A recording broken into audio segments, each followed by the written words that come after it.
اس کا مطلب یہ ہے کہ یہ جو ایک نتیجہ لیا جاتا ہے کہ امام آئیں گے تو صرف تلوار چلائیں گے، یاد رکھیے میں ایک درصد بتا رہا ہوں، یہ 100% یہ صحیح نہیں ہو سکتا، مگر کچھ ہی % لوگ امام کے ہاتھوں سے مارے جائیں گے، سب نہیں.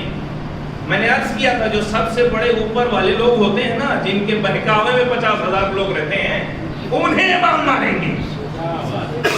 جب انہیں مار دیں گے تو یہ قبیلے والے نیچے والے خود امام کی طرف آ جائیں گے، امام کی طرف. اس کا مطلب یہ کہ مار کھانے والے تب جا کے وہ آیت صادق آئے گی لِيُظْهِرَهُ عَلَى الدِّينِ كُلِّهِ، یہ دین اسلام تمام دین پر غالب ہو جائے گا، تمام دین پر غالب ہو جائے گا. جیسا کہ میں نے کل عرض کیا، یہ عرض کرنے کا مطلب یہ تھا کہ میں ایک نتیجے تک اور پہنچنا چاہتا ہوں. وہ یہ ہے کہ حدیثیں ہر زمانے میں جعلی بہت بنائی گئی. انہی جعلی حدیثوں میں سے یہ ہے کہ عاشور کے دن روزہ رکھنے کا ثواب، نیا کپڑا پہننے کا ثواب. اتفاق سے کتنے ایسے ہیں جن کے کوئی کام نہیں ہو رہا، وہ شادی بھی اسی دن کرنا چاہتے ہیں. تو یہ ثواب والی روایتیں کہاں سے آئی؟ یہ وہی کمپنی سے نکلی ہوئی ہیں جنہیں اہل بیت کی فضیلت پسند نہیں ہے، اس لیے ایسی روایتیں. انہی روایتوں میں سے میں ایک اور جگہ جانا چاہتا ہوں. آج 15 اگست تھا نا، اور ہے بھی آج سب نے اپنے ایمان کا ثبوت دیا. میں ایک بات کے ذریعے اپنی ہی بات کو پہنچاؤں. آج مجلس کا معیار اتنا گر گیا ہے، آپ جانتے ہی مجلسوں میں ہوتا کیا ہے. روایت یہ ہے کہ جو بھی حلال زادہ نہیں ہے وہ اہل بیت کا دشمن کون ہوگا؟ جو حلال زادہ، میں بڑی احترام سے کہہ رہا ہوں، جو حلال زادہ نہیں ہے وہ اہل بیت کا دشمن ہے. ٹھیک، یہ اب تک تو بات سمجھ میں آ رہی تھی، مگر اب یہ پیٹرن چینج ہو گیا ہے. وہ کیا ہے؟ جو مولانا کی مجلس میں نعرہ نہ لگائے وہی جو نعرہ لگائے گا حلال زادہ ہے. حلال زادہ ہی نعرہ لگا سکتا ہے اللہ اکبر، وہ دشمن اہل بیت اور یہ مومن. وہ دشمن اہل بیت، یہ مومن. یہ کہاں سے آ گیا؟ یہ اس کا مطلب یہ ہے کہ اگر کوئی بھی خطیب یا ذاکر ایسی اگر حرکت کرے تو نیچے سے ضرور پوچھے گا حضور آپ ہیں کہ نہیں؟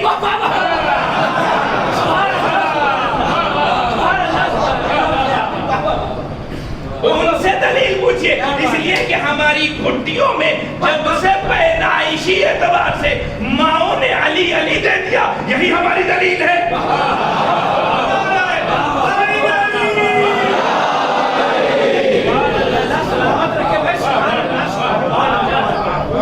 یہی ہماری دلیل ہو گئی نا. اب سمجھ میں آیا کہ ہمارا معیار بہت گر گیا. ایسے ایسے لوگ آ گئے جنہیں حلال زادہ ہونے کا مطلب بھی نہیں معلوم. ایسے ایسے لوگ، اس کا مطلب ہوتا کیا ہے؟ جیسے ہی وہ کہتا ہے جو حلال زادہ ہوگا وہ نعرہ لگائے گا. اب جتنے ایسے لوگ ہیں فوراً سرٹیفکیٹ کے لیے نعرہ حیدری لگا دیتے ہیں. اس لیے کہ مولانا دیکھ رہا ہے اوپر سے، ذاکر ہے نا وہ دیکھ رہا ہے، ارے تم نے نہیں لگایا، اب پھر وہ دوبارہ کوشش کرے گا، جو حلال زادہ ہے وہی لگائے گا. وہ تو 4 مرتبہ کہیں گے، سب کو بنانے کی کوشش کرے گا. اسے پتا نہیں حلال زادہ ماں باپ کی طرف سے انسان ہوتا ہے. یہ کوشش کی جا رہی ہے نا. اب یہاں پر غلطی نہ کیجیے گا، یہ غلطی نہ کیجیے گا کہ اپنا ثبوت. اور کبھی کبھی ایسا ہوتا ہے کہ ایک ہی فرش پہ باپ بھی ہے اور بیٹا بھی ہے. بات سمجھ میں آ گئی تو باپ نے نعرہ لگا دیا، اور بات سمجھ میں نہیں آئی تو بیٹے نے نعرہ نہیں لگایا. اب اس خطیب کے اعتبار سے ایک حلال زادہ.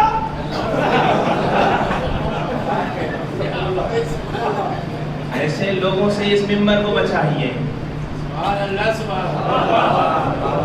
ایک سوال ہے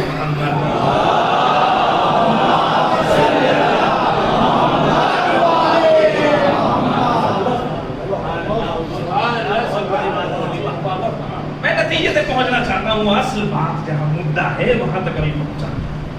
انہی چیزوں میں سے یہ عرض اس لیے کیا ہے کہ بہت سے لوگ سمجھتے نہیں ہیں کہ انہیں کہاں دلیل دینا ہے اور کہاں خاموش رہنا ہے. یہ سمجھتے نہیں ہیں. انہی چیزوں میں سے ایک روایتوں میں سے ایک روایت یہ ہے حب الوطن من الایمان، وطن کی محبت. کبھی سوچئے یہ کہاں تک صحیح ہے، غلط ہے، کون سا ہے، کہاں کی بنائی ہوئی حدیثیں ہیں، کن لوگوں نے گڑھا ہے یا بنایا ہے، کیسے رسول کی طرف نسبت دے دی گئی. رسول کی طرف ہر چیز کو معلوم ہے نا، جب پورا مال رہتا ہے نا تو اسے بار بار صحیح صحیح لکھنا پڑتا ہے. اس سے زیادہ جب آپ کا مال اچھا ہے تو آپ بار بار کیوں کہہ رہے ہیں کہ یہ صحیح ہے؟ اس کا مطلب یہ ہے، صحیح بخاری کے بارے میں معلوم کیا ہے، اس کے لکھنے والے نے ہر حدیث سے پہلے اس نے مقدمے میں کیا لکھا ہے؟ لکھا یہ ہے کہ میں حدیث کو لکھنے سے پہلے غسل کرتا تھا. یعنی کیا بتانا چاہتا ہے؟ ہر حدیث کی اہمیت بتانا چاہ رہا ہے کہ میرے لیے حدیث کتنی اہم تھی. کچھ لوگوں نے کاؤنٹ کیا کہ لگتا ہے اس کی آدھی زندگی تو نہاتے میں نکلی ہوگی. لوگوں نے حساب کتاب لگایا، مگر معلوم ہے آپ اس کتاب کی صحیح ہونے پر یہ سب سے بڑا سوال ہے کہ اس کتاب نے مولا امیر المومنین کے قاتل ابن ملجم سے روایت لکھی ہے مگر چھٹے امام سے ایک روایت نہیں لکھی. آپ سمجھ رہے ہیں یہ کتاب انہی حکومتی کتاب میں سے ہے جو صرف حکومت کے مقصد کو پورا کرنے کے لیے لکھی گئی اور کچھ نہیں. ورنہ اہل بیت کے بغیر کوئی چیز پوری ہو سکتی ہے؟ ایک صلوات پڑھیں محمد.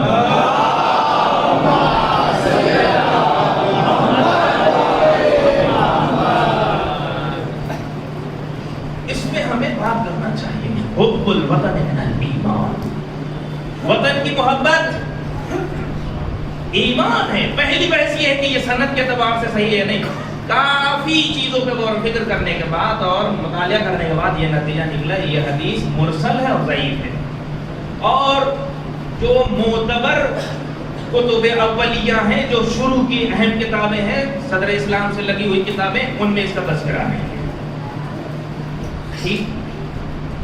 دوسرا مسئلہ مفہوم اس کا حب الوطن من الایمان، وطن سے محبت ایمان ہے. تو اس کا مطلب لازمہ یہ ہوا، یہ فقہی بھی بات نہیں ہوگی، اس کا لازمہ یہ ہوا کہ وطن سے محبت صرف مومن کرے گا. تو پھر ہم اسے جب دیکھتے ہیں تو نہیں کافر بھی محبت کرتے ہیں. وطن سے محبت صرف مومن کرے گا. اس حدیث کا تو نتیجہ یہی نکلنا چاہیے نا حب الوطن من الایمان، اس لیے کہ ایمان کا تعلق ان سے نہیں ہے. جب ان سے نہیں ہے تو پھر صرف مومن ہی وطن کی محبت کرے گا. کبھی اس بات پہ سوچیں کہ یہ کہاں تک صحیح ہے. بہت سے علماء نے اس کی توجیہ کو پیش کرتے کرتے کہا دیکھو یہ جو وطن کی تعریف ہے نا، وطن کئی طرح کے ہیں. ایک وطن وہ ہے جو ابا اماں کا ہے، ایک وطن وہ ہے جہاں تم نے اپنی زندگی کو معین کر لیا ہے، ایک وطن وہ ہے کہ کم سے کم جہاں پہ تم 7 سال رہ لے رہے ہو. ایک وطن اس طرح سے کچھ وطن ذکر کرنے کے بعد، مگر جب تینوں وطن کو اگر دیکھا جائے، اگر یہ مراد ہے کہ اس وطن سے محبت ایمان کی دلیل ہے، تو لگتا ہے کہ ہم زمینی ہی بات کر رہے ہیں، اس میں دم نہیں ہے. کچھ علماء نے آج اس کی توجیہ جو پیش کی وہ یہ ہے کہ یہ حدیث اسی وقت صحیح ہو سکتی ہے جب وطن سے مراد، کچھ علماء نے یا روایتوں نے آگے کہا ہے وطن سے مراد بہشت ہے، وطن سے مراد حکومت اسلامی ہے، وطن سے مراد آخرت ہے، وطن سے مراد توحید ہے. اب اگر یہ مفہوم ہو جائے، اگر یہ مطلب ہو جائے تب ایمان کی، اس لیے کہ جب وطن سے مراد توحید ہے تو اس کا مطلب یہ ایمان بھی ہے، اس کا مطلب یہ ایمان بھی ہے. اگر بہشت مراد ہے تو پھر یہ ایمان کی بہترین دلیل بن سکتی ہے، اور اگر اس سے آخرت مراد ہے تو آخرت بھی بہترین ذریعہ بن سکتا ہے یہ وطن کو اگر لے لیا جائے. اس کا مطلب یہ ہے کہ یہ جو حب الوطن من الایمان کہا جا رہا ہے نا، یہ کبھی سوچئے کہ انہی حدیثوں میں سے لگتی ہے، انکار نہیں کر رہا ہوں، جس میں لوگ ایمان کو چھوڑ کر وطن کو اہمیت دینا چاہ رہے تھے. اس لیے کہ بہت سے لوگ ایسے ہیں نا جو اپنے مکان سے چپکے ہوئے ہیں، وہ ایمان سے نہیں۔ بہت سے لوگ اپنے ظاہری چیزوں سے چپکے ہوئے ہیں، ان کو ایمان سے کوئی لین دین نہیں۔ اپنی ظاہری دولت سے چپکے ہوئے ہیں، انہیں ایمان سے کوئی لین دین نہیں۔ نظریات بدل جاتے ہیں۔ اگر صرف دولت سے چپکے رہیں گے تو چاہے حلال راستے سے آئے چاہے حرام راستے سے، مگر ایمان کی جب بات آئے گی تو ایمان یعنی صرف حلال ہی کمانا ہے، صرف حلال ہی کمانا ہے۔ اب کیا ہے، اب ہم لوگ اس بات کو ثابت کرنے میں لگے ہیں کہ ہم اب تو ایسے مسئلے میں مرحلے میں ہم گزر رہے ہیں کہ جہاں ہم یہ صرف ثابت کر رہے ہیں کہ ہم بھی اس وطن سے محبت کر رہے ہیں اور کچھ نہیں۔ کاش 1947 سے پہلے کی ہسٹری اگر پڑھی جائے تو مسلمانوں کی ہسٹری درخشاں ہسٹری ہے، چمکتی ہوئی تاریخ ہے۔ دیوبندیوں کا کردار جہاں آج بہت برا کہا جا رہا ہے، انہی دیوبندیوں کا کردار 1919 کے دور میں دیکھا جا سکتا ہے۔ تبلیغی جماعت کو جو آج برا کہا جا رہا ہے، تبلیغی جماعت وہی ہے جو نیشنل کیمپین کے لیے وہ باہر نکلی تھی، نیشنل موومنٹ کے لیے جن لوگوں نے سب سے پہلے آواز اٹھائی تھی۔ آپ کو یاد ہونا چاہیے، معلوم ہونا چاہیے، انگریزوں کو بھگانے کا جذبہ اور شوق صرف مسلمانوں کا تھا، صرف مسلمانوں کی خواہش تھی، ورنہ دوسرے تو مجبوری میں اپنا کام کر رہے تھے، دوسرے مجبوری میں۔ اور اس کا اندازہ کب لگایا جا سکتا ہے، جب 1900 یہ چورا چوری کا کانڈ ہوا ہے، اس کے بعد دیکھیے گاندھی جی نے کیا لیٹر میں لکھا تھا۔ اس لیٹر سے اندازہ ہوتا ہے کہ ایک بھی خواہش نہیں تھی کہ تم ہمارا ملک چھوڑ کے چلے جاؤ، صرف اس میں یہ تھا ہماری پگار بڑھ جائے، ہمارے اور عہدے بڑھ جائیں۔ پڑھنے کی 6-7 چیزیں لکھی ہیں، صرف یہ مسلمانوں کی ہی خواہش تھی کہ انگریزوں کو بھگایا جائے۔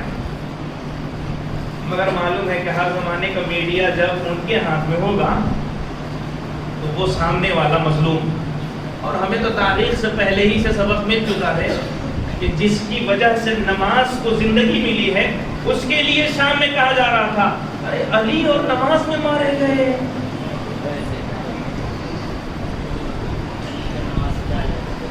علی کو نماز سے کیا لینا دینا؟ ایک سوال پڑھے محمد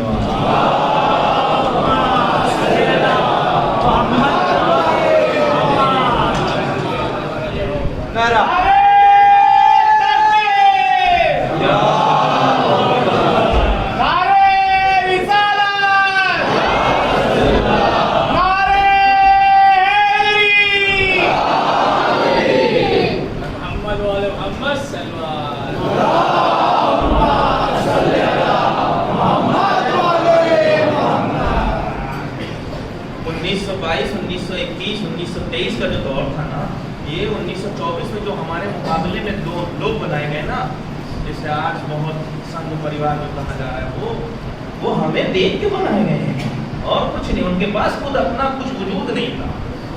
مگر افسوس کا مقام یہ ہے کہ جو بڑے لیڈر ایک بڑے موومنٹ کے ساتھ اٹھے تھے، مگر 1937 تک پہنچتے پہنچتے پاکستان کے بٹوارے پر راضی ہو گئے۔ یہ تھوڑا سا ایک خطرناک موڑ ہماری زندگی میں آیا جسے نہیں ہونا چاہیے۔ اگر نہیں ہوتا تو آج ہماری ہر اعتبار سے بہت طاقت ہوتی۔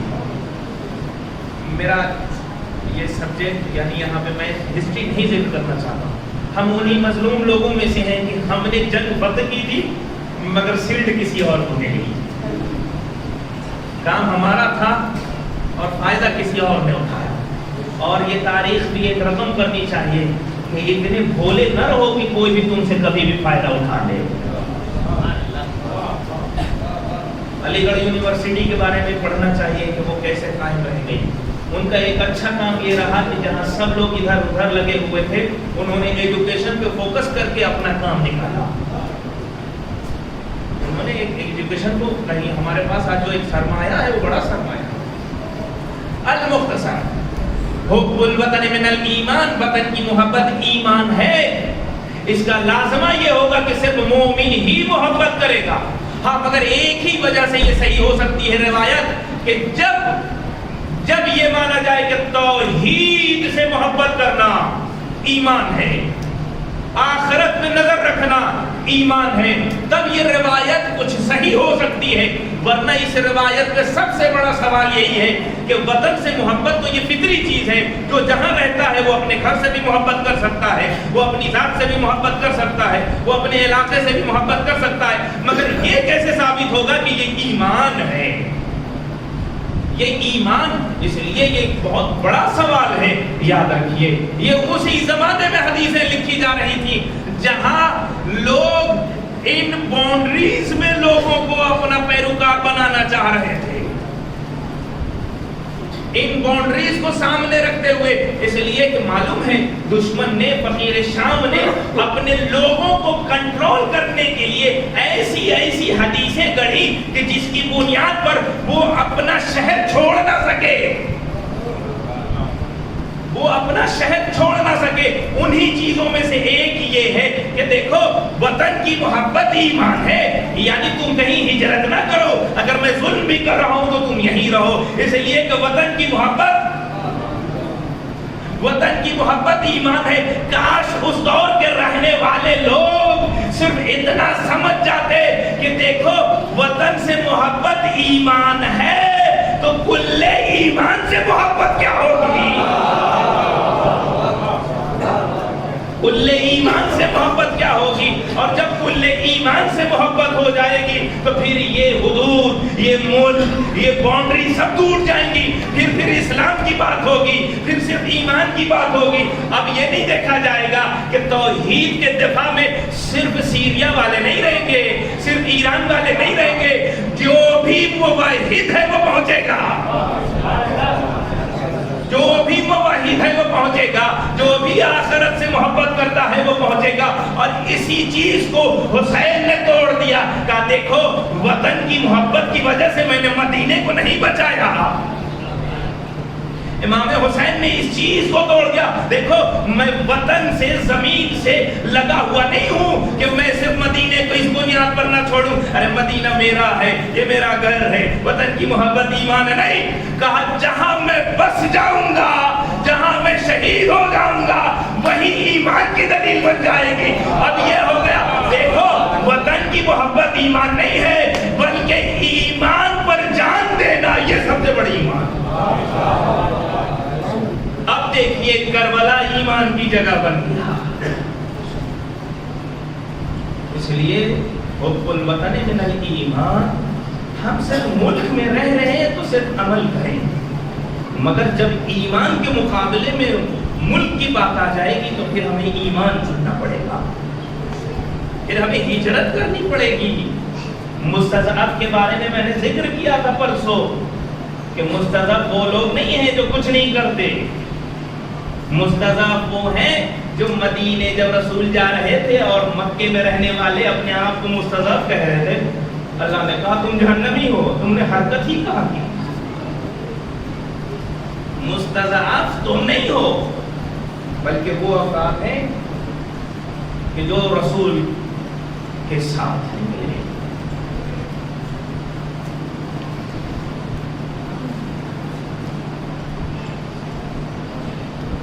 اگر خود ایمان یا کل ایمان مل جائے تو پھر صرف ملک کی سرحد ہی ٹوٹتی ہے، عقیدے کی بھی سرحد ٹوٹ جاتی ہے۔ امام حسین کے لشکر میں ہر عقیدے کے لوگ، عثمانی مذہب، عیسائی مذہب، ہر طرح کے لوگوں کو جوڑ کے امام نے بتایا تھا دیکھو ایمان یہ ہے جہاں ملک سے باہر نکل کے بات کی جائے، جہاں اپنے آپ سے نکل کے بات کی جائے، جہاں عقیدے، اپنے عقیدے، وہ پرانے عقیدے کو چھوڑ کر اس عقیدے کو اپنانے کی بات کی جائے۔ اور جب حسین نے دشمنوں سے ٹکرائے، ان کے مقابلے میں قدم اٹھایا، تو یاد ہے کہ دشمن سب سے زیادہ اذیت بھی انہیں ہوئی۔ اللہ اکبر۔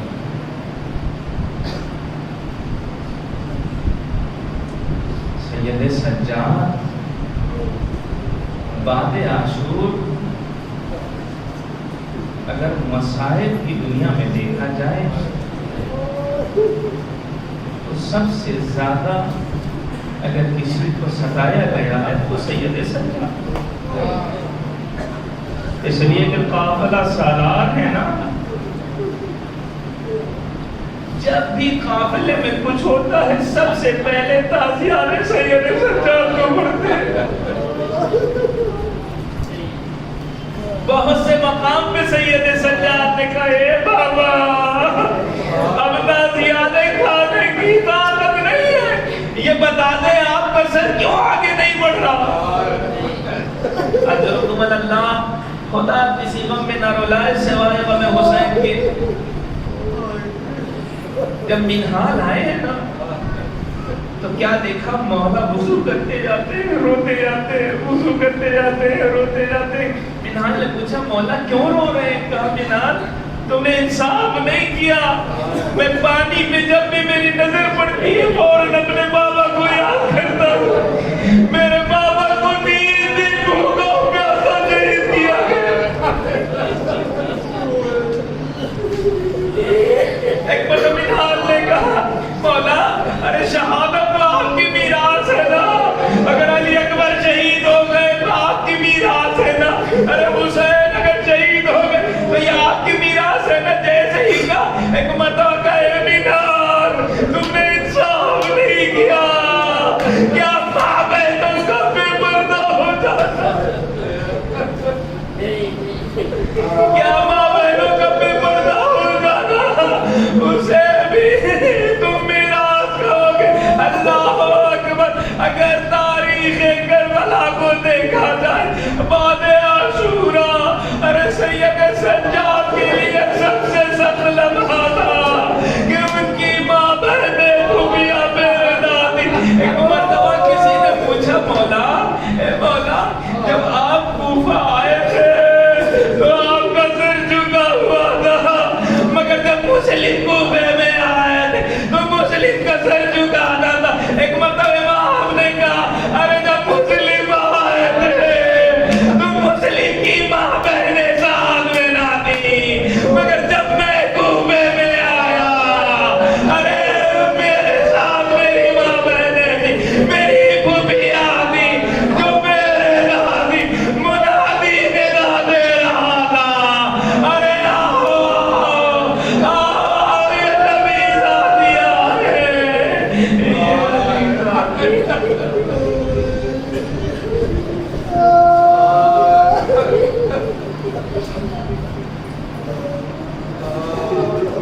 انا للہ انا الیہ راجعون۔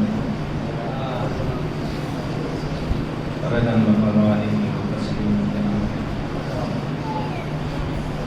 پروردگار محمد وآلہ محمد اس مختصر سی عبادت کو قبول کر، جہاں نشان ہے جان مال عزت آبرو کی حفاظت کر، پروردگار ہمیں حقیقی حسینی بننے کی توفیق عطا فرما، ہمیں حقیقی منتظر امام زمان بننے کی توفیق عطا فرما، پروردگار ہمارے سروں پر علماء کا سایہ قائم اور دائم رکھ، پروردگار سب سے اہم لوگ ہمارے امام ظہور میں تعظیم فرما، ہمیں اصلاح بنا دے کہ ہم ان کے انصار و شمار ربنا تقبل منا انك انت السميع العليم۔ اللهم صل على محمد وآل محمد